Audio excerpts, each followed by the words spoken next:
this effort. And without further ado, Bill Brennan.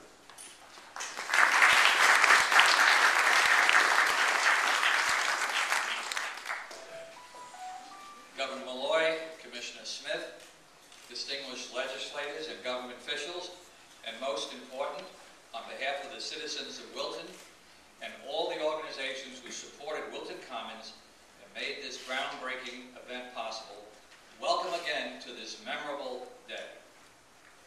Yesterday, while driving to work, sort of like George, I was thinking about what I would say today when I noticed a bumper sticker on the car ahead of me. It said, "Choose to be optimistic. It feels better."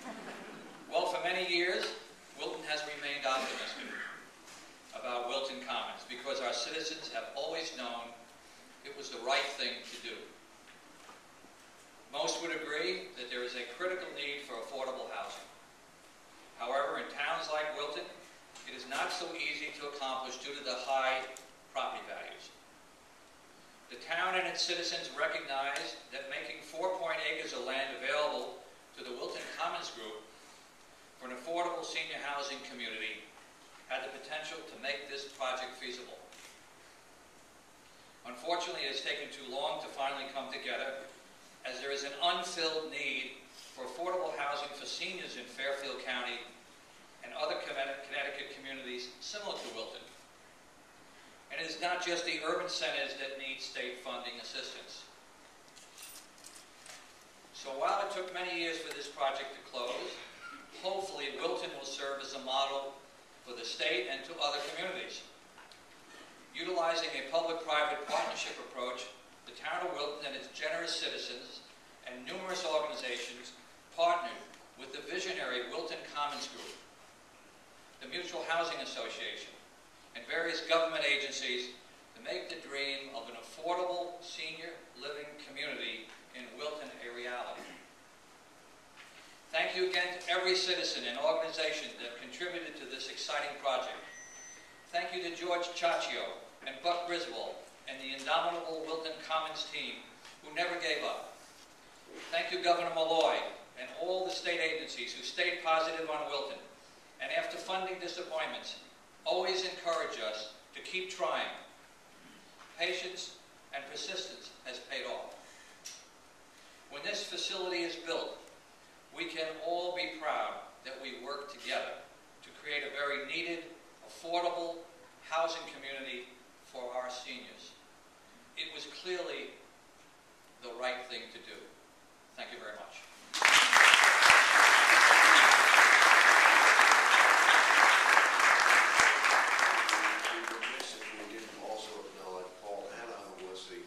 First selectman when this project started. It wasn't Moses who was the first selectman. Paul was here somewhere. I saw him, but there he is waving back there. So,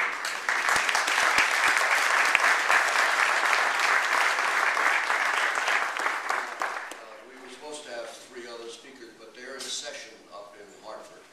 The governor keeps them working. That's what we elected him to do.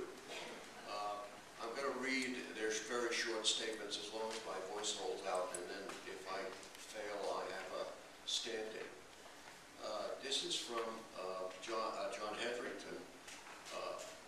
This is true. He says, this is truly a groundbreaking in every respect. By the tenacity of its founders, Wilton Commons is breaking new ground in making it possible for our seniors to remain in the Wilton community.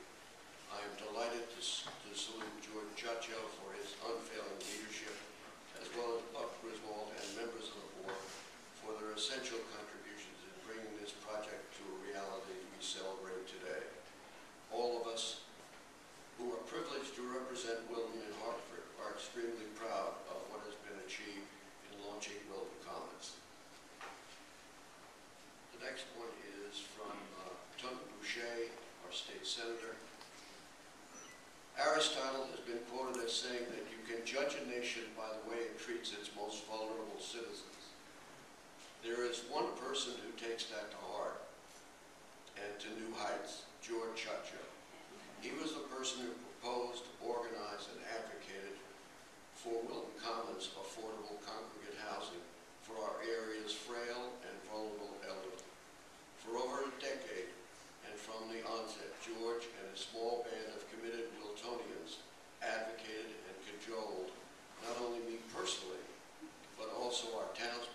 selectmen, churches, commissioners, multiple governors, and agencies to make this remarkable project a reality. We thank George and his wonderful group of concerned citizens who recognized a need for an affordable assisted living option for our seniors we cherish and did something about it. I am truly proud to represent a truly caring, compassionate community, not only for our young people, but also for our frail elderly. Congratulations to the state of Connecticut for its support. And finally, a good deal of credit must also go to the young families of Wilton, who time after time approved multiple referendums. The votes taken by the community were truly nonpartisan and lifted your spirits. They allowed the town to extend the timelines needed for the project, for the wheels of government to turn very slowly as economic expansion turned into recessions. Their approvals and final financial contributions are sterling examples of our belief that our society must make it right and possible for old people not to fear the young or be deserted by them. That last quote is from Pearl Buck. And the last one is from Gail Lavielle, our representative. This is a moment that has been long in coming. It is a moment of fulfillment and a moment of real joy. I wish I could be there to share it with all those who have worked so hard for so many years to make it possible. When you've devoted a lifetime to making a town your home, having to leave it because there is no place to go where you can shed the burdens and expense of upkeep is wrenching. How do you say goodbye to familiar places and routines? How do you move far from family and friends? How do you leave those decades of memories behind? Because of Wilton Commons, many of those who have given the most of themselves to Wilton won't have to confront those difficult questions. They will be able to stay here among their friends and family for years to come and to continue contributing to the character of this wonderful community that they have helped to build.